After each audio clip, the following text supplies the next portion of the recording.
I still remember the first moment I laid eyes upon her. Sunlight cascading over shimmering brown hair. A laugh so musical it made entire rooms lean closer. Back then, possibilities felt infinite. My world expanded, wrapped itself around her existence effortlessly. She entered my life through a simple accident. Spilled coffee across my favorite novel at a tiny cafe tucked behind City Park. Clumsy apologies spilled from her lips, sincere, stumbling, charming. I offered forgiveness without hesitation, watching her blush like a rose unfurling in spring. Our conversation flowed naturally. Topics hopping from poetry to philosophy. Hobbies intertwining like tangled roots of ancient trees. Before leaving, she scribbled her number onto a napkin. Hand trembling slightly, almost imperceptibly. I clutched that fragile square of paper like sacred scripture, tucking it into my wallet with care reserved for relic. Later that evening, staring at her name, Sophie, etched in loopy cursive, I wondered whether fate truly played a part in human affairs. Nervous excitement gripped me when I dialed. Hands sweating, voice cracking during introductions. Her laughter washed over my awkwardness, easing every stiff muscle, every pounding heartbeat. Dates became routine rituals. Long walks through neon-drenched streets. Late-night talks inside parked cars.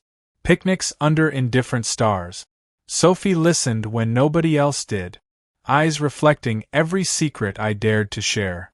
One evening, after a movie neither of us enjoyed, we found ourselves atop an abandoned rooftop, cityscape sprawling endlessly beneath us. Cool breeze tugged at her dress. Her arms found my neck instinctively. "I think," she whispered, breath hitching, "you're different." Without overthinking consequences, I kissed her under the vast, indifferent sky, claiming that fleeting moment as mine alone. Weeks blurred into months seamlessly, romance deepening roots into rich emotional soil. Her tiny apartment soon felt cramped for our growing affection. Together, we dreamt of futures filled with lazy Sunday mornings, new traditions, shared passwords, overlapping lives. I proposed during a thunderstorm. Lightning crackled above. Raindrops soaked us entirely. But Sophie laughed, radiant, accepting with joyful abandon. Our wedding was small, close friends, immediate family. Intimate, imperfect, utterly beautiful. I remember her barefoot twirl across the reception hall. Dress spinning, eyes gleaming mischief. Married life felt like a sanctuary initially. Inside cozy walls, love blossomed. Lazy breakfasts in bed. Movie marathons under knitted blankets. Arguments ending with soft apologies whispered into hair at midnight. Sophie worked part-time at an art gallery downtown. I managed freelance writing gigs from home. Money remained tight, but happiness didn't seem tied to numbers back then. Then, everything shifted. Subtle, almost imperceptible at first. It started innocently enough. A mutual acquaintance from college invited us to a weekend barbecue. Nathan Hughes, charismatic, successful beyond measure. Dripping casual wealth from designer shoes to gold cufflink. Nathan had it all. Seaside mansions, gleaming sports cars. An endless carousel of dazzling companions. Still, he greeted me like an old brother, clapping shoulders, pouring drinks with generous abandon. Sophie seemed entranced. Not in a flirtatious way, at least not immediately. More like a child dazzled by carnival lights for the first time. Throughout the evening, she laughed louder, lingered longer during conversations with him. My gut twisted slightly, but insecurity felt petty at that moment. Afterwards, Sophie gushed about Nathan endlessly.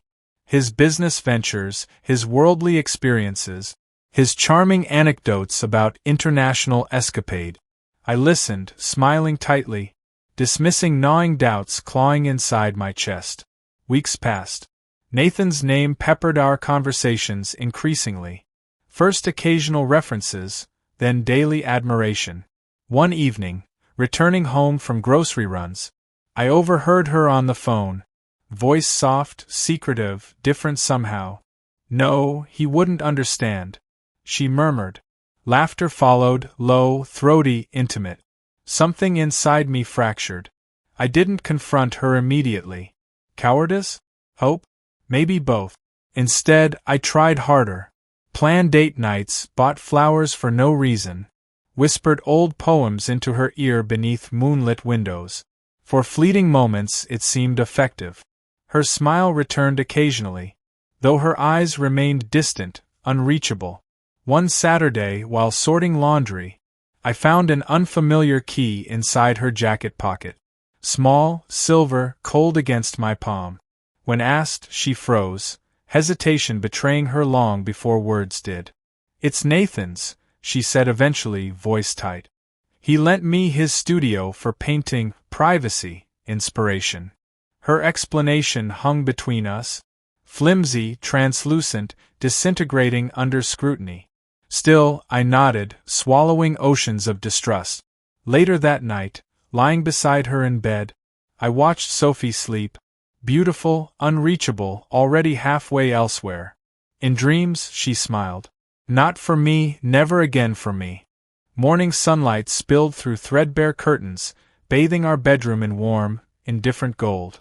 I awoke to an empty side of the bed, sheets cold where Sophie once lay. Loneliness sank teeth into my heart long before my mind registered her absence.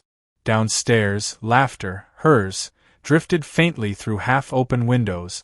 Peering outside, I saw Nathan's sleek black convertible idling by the curb. Sophie leaned casually against the hood, tossing her head back, smiling wider than she had in months. Something primal, territorial stirred inside me. Still, I shoved it down, forcing reason to drown raw instinct. She returned hours later, reeking of expensive cologne that wasn't mine. Hair tousled, cheeks flushed. "Studio work," she said breezily, breezing past my unspoken questions. Her lies tasted metallic in the air, heavy, undeniable. I became a ghost within my own home, haunting familiar spaces we once filled with laughter. Walls whispered memories I couldn't bear to revisit. Nathan's presence grew insidious.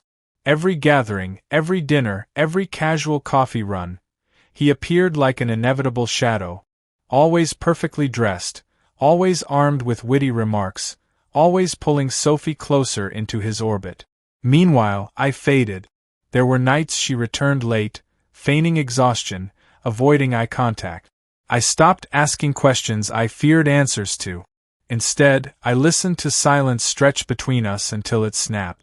One rainy evening, she stumbled through the door, mascara smudged, heels clutched loosely in one hand. Her blouse clung damply to flushed skin. "You've changed," she slurred, half laughing, half sobbing. "You don't make me feel alive anymore." I stood paralyzed, heart pounding, unable to formulate coherent replies. She collapsed onto the couch, burying her face in shaking hands. Nathan's name slipped from her lips between hiccuped sobs. That night, I slept on the floor, curled around broken dreams. Days blurred painfully together afterward. I distracted myself with work, numb, mechanical, hollow. Friends noticed shadows gathering under my eyes, offered concerned platitudes. I lied. I said everything was fine. Fine was easier than truth. Deep inside, denial fought valiantly against inevitable collapse, until undeniable evidence shattered illusions entirely. One afternoon, rummaging for charger cables, I stumbled across Sophie's discarded phone buzzing atop the dresser. Curiosity, aided by desperation, overpowered respect for privacy. I unlocked it. Strings of messages painted vivid betrayals across the screen. Flirtatious emojis, clandestine plans, promises of passionate escapades beneath five-star hotel sheet. Photos followed, selfies of them grinning stupidly.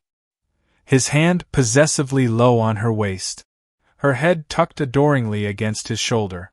My stomach twisted violently, breath abandoned lungs. Each message drove nails deeper into the coffin of our marriage.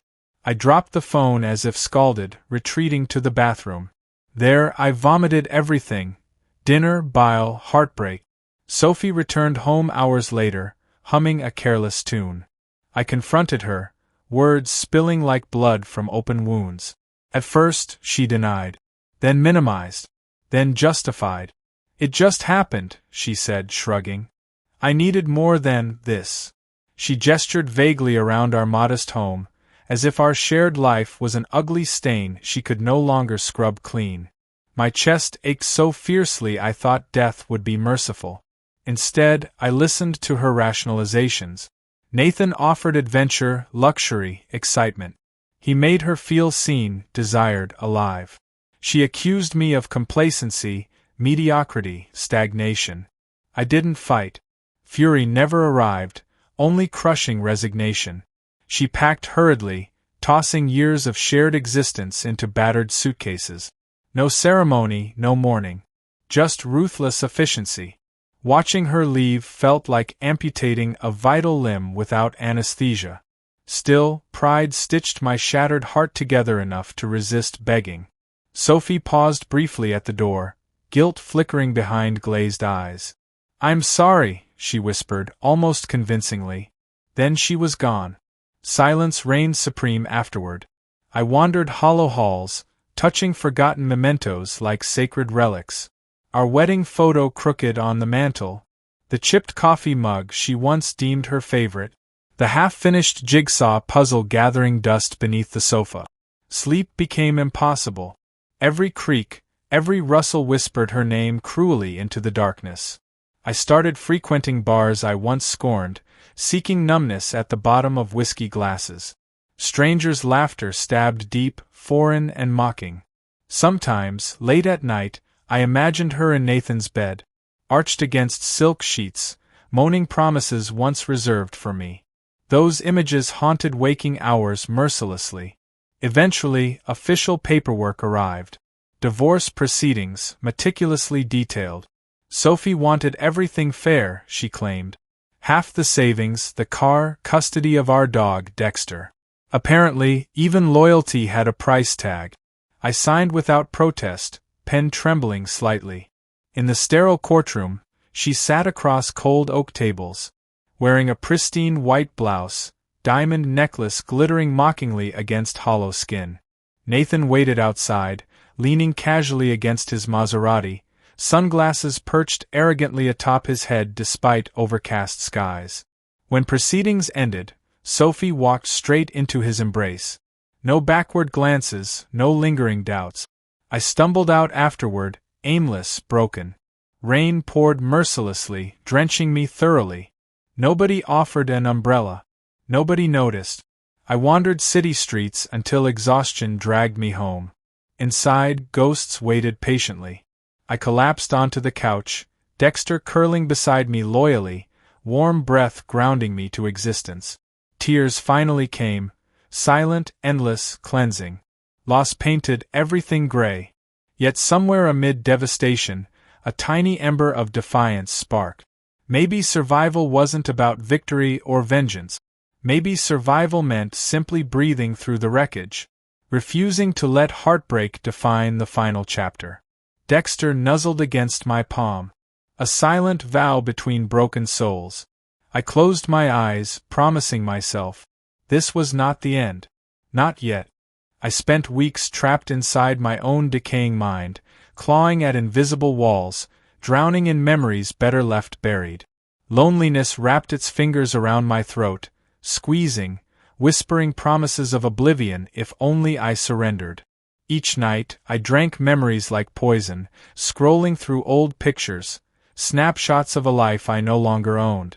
Every kiss, every hug, every whispered "I love you" was now a lie painted in thick crimson betrayal. Sophie's name lingered on my lips, a curse, a prayer, a wound. I hated her. I needed her. I despised myself for both. One Friday evening, staggering back from another empty night at some nameless bar, I spotted them. Nathan's car glided up my street, sleek, arrogant, gleaming under streetlights. Through tinted windows, I glimpsed her, my wife, my stranger. Their laughter floated across the humid night air, casual, familiar, intimate. An invisible blade twisted deep inside my ribs. I ducked behind the shadows of an overgrown hedge, shame burning hotter than the alcohol in my blood. Nathan pulled open the passenger door, extending a hand. Sophie giggled, that same musical laugh that once belonged solely to me, slipping gracefully into his arms.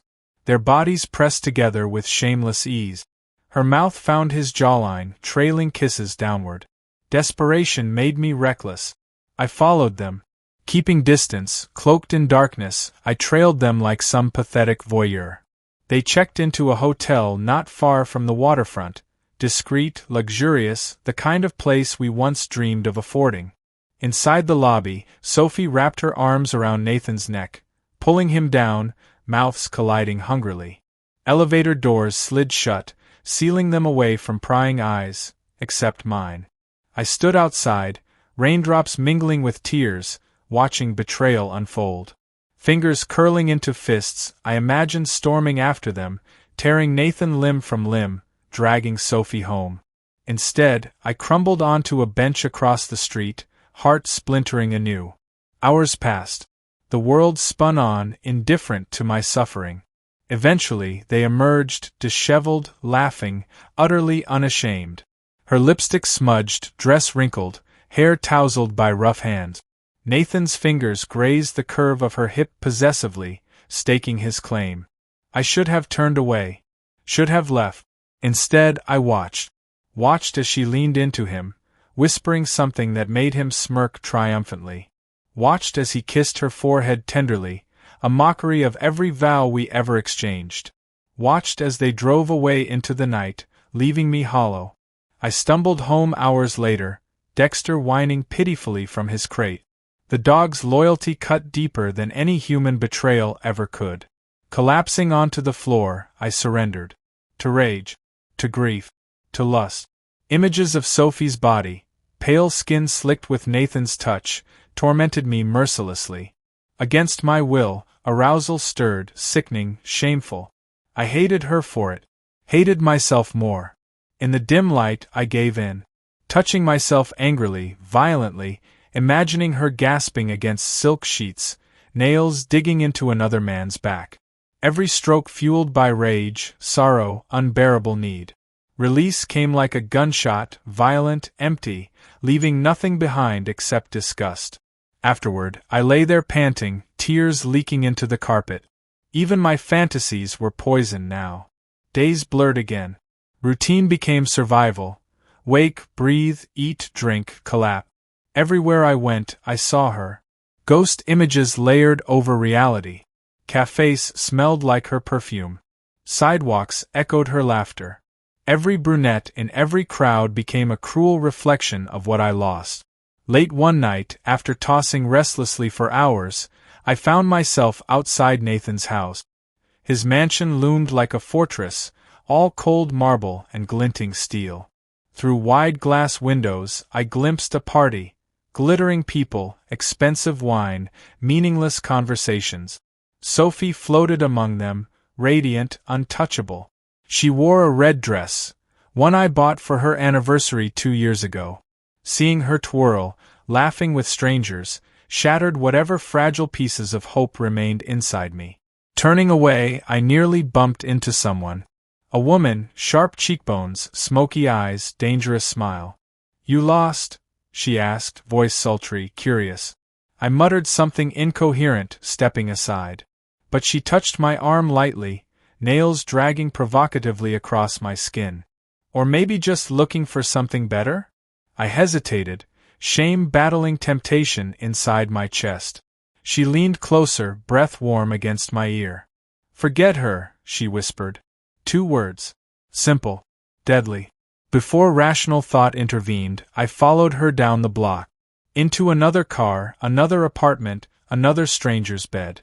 She tasted like vodka and cigarettes. Bitter, urgent, real. We undressed each other clumsily, desperately. No tenderness. Only raw, animal need. Her nails raked bloody lines down my back, teeth scraping skin, hips grinding relentlessly. For a few hours, pain eclipsed grief. When dawn bled through cracked blinds, I dressed silently, avoiding her sleepy, satisfied gaze. The walk home felt like trudging through wet cement. I wasn't healed. Just more broken pieces rearranged differently. Inside my empty house, Dexter wagged his tail, oblivious to human betrayals. I buried my face into his fur, sobbing uncontrollably. Everything good, everything pure, tainted beyond recognition. Even revenge tasted hollow. I wasn't the villain in this story, nor the hero. Just collateral damage in someone else's quest for excitement. The final realization hit hardest. Sophie never looked back because she never truly needed me. I was the stepping stone. Comfortable, dependable, disposable. Nathan offered glittering distractions. She chose him without hesitation. Bitter clarity seared my soul. Somewhere deep inside, a different flame flickered. Not love, not hate. Something colder, harder. Acceptance. I couldn't undo the past. Couldn't rewrite history. Couldn't force loyalty from unwilling hearts. But I could survive. Maybe even rebuild. Brick by shattered brick. Dexter nuzzled my hand, whimpering softly. Tomorrow would hurt too. And the day after. But someday far from now, the pain would become just another scar. A lesson inked into skin. A reminder. Never again would I offer everything to someone who treated love like a disposable luxury. Never again would I let someone like Sophie tear my heart apart without a fight. I would rise. Not for revenge. Not for her. For me. Mornings stopped hurting first. I noticed it quietly. No grand announcement, no cinematic breakthrough. One day, I opened my eyes and sunlight didn't stab daggers into my soul. Breathing became easier. Pain dulled into a low hum instead of a deafening roar. Healing is ugly. It's slow, selfish, merciless. People expect grand recoveries, dramatic makeovers. But truth is simpler. Healing looks like getting out of bed when every bone screams stay. It looks like making coffee because bitterness feels better than emptiness. It looks like walking Dexter around cracked sidewalks, letting him sniff strangers without yanking him back. Small victories. Silent battles. No one cheers. No one notices. But I kept going. Sophie's shadow shrank slowly. Memories still surfaced, a song here, a scent there. But they lost sharpness, dulled edges scraping instead of slicing. I deleted old photos one by one. At first, trembling, sobbing. Later, indifferent, almost mechanical. Unsubscribed from gallery newsletters, blocked Nathan's endless parade of smiling vacation updates. Rage cooled into something colder, apathy. Her betrayal no longer defined me. I realized something important. Sophie didn't break me. She revealed fractures I ignored for too long. Cracks I papered over with blind trust, with unconditional love poured into a leaking vessel. She didn't destroy me. She freed me. One rainy Thursday, sitting by the window sipping black coffee, Dexter sprawled at my feet, I decided it was time. Time to move forward. Time to rebuild. Not for revenge. Not to prove anything. For me. I sold the house 2 months later. Too many ghosts lingered there, clinging to cracked walls, hiding in dusty corners. Packed what little I needed into my beat-up hatchback, left behind the rest. Memories are lighter when you leave them behind. New town. New apartment. New routines. I got a job writing marketing copy for a startup. Boring, stable, necessary. Met neighbors. A retired librarian who baked too much banana bread, a single dad with twin toddlers who loved Dexter instantly. Life grew slowly, carefully, like moss creeping over fallen trees. No grand romance. No torrid affairs. Just life. Real. Quiet. Earned. Sometimes at night, loneliness curled itself around my chest, squeezing gently. I let it. Loneliness is better than betrayal. Loneliness is honest. Months turned into seasons. Summer melted into gold-soaked autumn. Pumpkin spice scented everything. Laughter echoed from bustling sidewalks. I found myself smiling sometimes, real, unforced. Then, on an ordinary Wednesday, everything shifted. Walking Dexter through the park, leaves crunching underfoot, I met her. Not Sophie. Not another Sophie. Someone new. Emily. She knelt down to scratch Dexter's ears without hesitation, laughing when he tackled her clumsily. Her laugh wasn't Sophie's, not musical, not polished. It was raw, genuine, infectious. She looked up, brushing hair from her face, eyes crinkling at the corners. Something in her gaze disarmed me, open, curious, unafraid. We talked. About dogs. Coffee addictions. Nothing earth-shattering. Just two strangers standing in crisp autumn air, connected by simple kindness. Before leaving, she offered her number without theatrics, without games. Just, "If you ever need company, coffee's on me." I stared at the little scrap of paper long after she disappeared around the bend. Old instincts whispered warnings. Don't trust. Don't hope. Don't love. But another voice, quieter, stronger, said, "Maybe. Not today. Maybe not tomorrow. But someday." I folded the paper carefully, tucking it into my wallet. Not like Sophie's note, not a lifeline, not a desperate prayer. Just a possibility. Hope. Real, cautious, fragile hope. Driving home, windows down, crisp air whipping through the car, Dexter's tongue lolling happily out the passenger window, I felt something unexpected stirring inside my chest. Joy. Not loud. Not overwhelming. Just a small spark, enough to light the dark. I realized then, Sophie never destroyed me. She never had that kind of power. She wounded me, yes. Scarred me. Taught me painful lessons. But healing was mine. Growth was mine. Hope was mine. Love, real love, honest and flawed, would be mine again someday, when I was ready. I parked the car, carried groceries inside, fed Dexter, answered a few work emails. Normal things. Good things. Before bed, I pulled Emily's number from my wallet, staring at it under the soft glow of my bedside lamp.